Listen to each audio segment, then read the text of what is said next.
Once again at Lakeview Cemetery here outside of Cleveland. And there are some people in this cemetery that I bet, you didn't know that these people live here. They call this place home. There are certain people here that have made Lakeview Cemetery here their final resting place. Some notable people that everybody probably knows from around the country, if not around the world. We'll start first with a local bent here by the pond there. Very nice view of the fountain. Let's start with Stokes.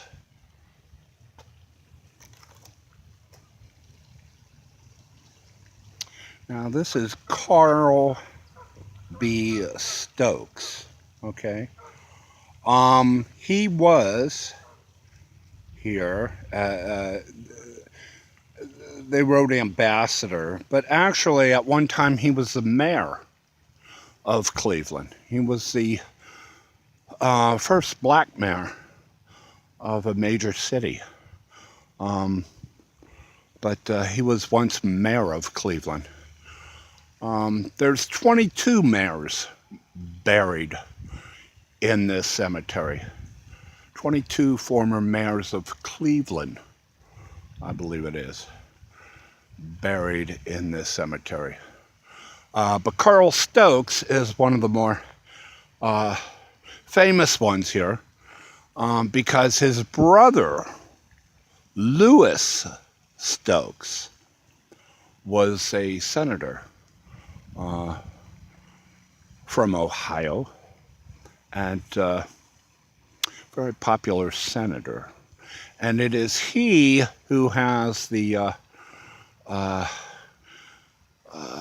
train stations named after him, and the library branch named after him, things like that. But Stokes is a very famous name here, I found out today, actually. Stokes, because of the brothers, Carl and Louis. Carl, the former mayor, and Louis, the former senator here. All right, let's jump across the pond there, and I'll introduce you to somebody perhaps maybe more familiar. All right, on the flip side now of the pond there, here at Lakeview, we come across another man who has made Lakeview Cemetery his home. And that is Alan Freed, the man who, from indications, coined the term rock and roll years ago, and is credited with having put together the first rock and roll concert right here in Cleveland, and is a DJ here. He had a television show here. He had a national television show with rock and roll stars from Moondog show and Rock and Roll House Party. Yeah. Quite a history there for Alan Freed. And he has a flip side. He has a B side. Alan Freed has a B side. So always check the B side. You never know what the B side's going to be like. It could be bigger than the A side. Ain't that cute?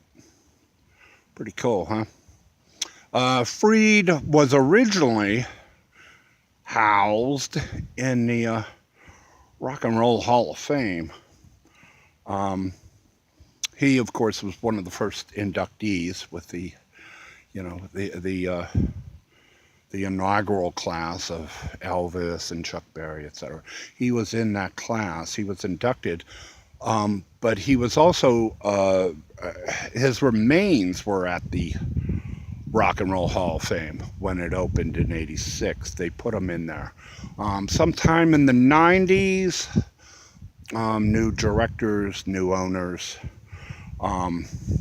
Not owners, I don't think, but new directors kicked him out to the curb. I believe it was in the '90s, and so his ashes now are here at the Lakeview Cemetery here outside of Cleveland. All right, there's one more guy that I want you to see that now is home here and at the Lakeview Cemetery. He's further on up the road, as the song goes. All right, further on up the road from the pond over there, and Alan Freed and Carl Stokes, we come to another kind of pond area that the geese have taken over, less formal, and we come to the marker for Eliot Ness. Great actor. He played on The Untouchables. I don't know if you remember that. It was a great TV show in the 50s, I believe it was. And he portrayed the life of Robert Stack in The Untouchables and the FBI and fighting gangsters. No.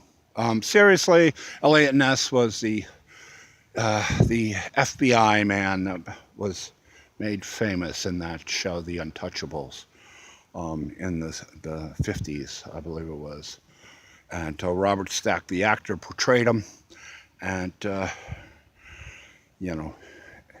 after every half hour or hour episode, he got his Bugsy Malone or his Al Capone or some mobster doing something with liquor or drugs or something like that. I guess liquor was the drugs. I guess that's as far as they went. Gambling, maybe. Prostitution, I don't think was ever mentioned. But this is the stone for Eliot Ness and family, wife, obviously, and son. I read something, the blurb, that his ashes were scattered over a pond. So I don't know if it's that pond or that pond. I can't tell you, but I read somewhere, one of those advertisements for the cemetery here. So I don't know if he's actually here or part of the food for the geese that now occupy the ponds here at the cemetery and call it their home.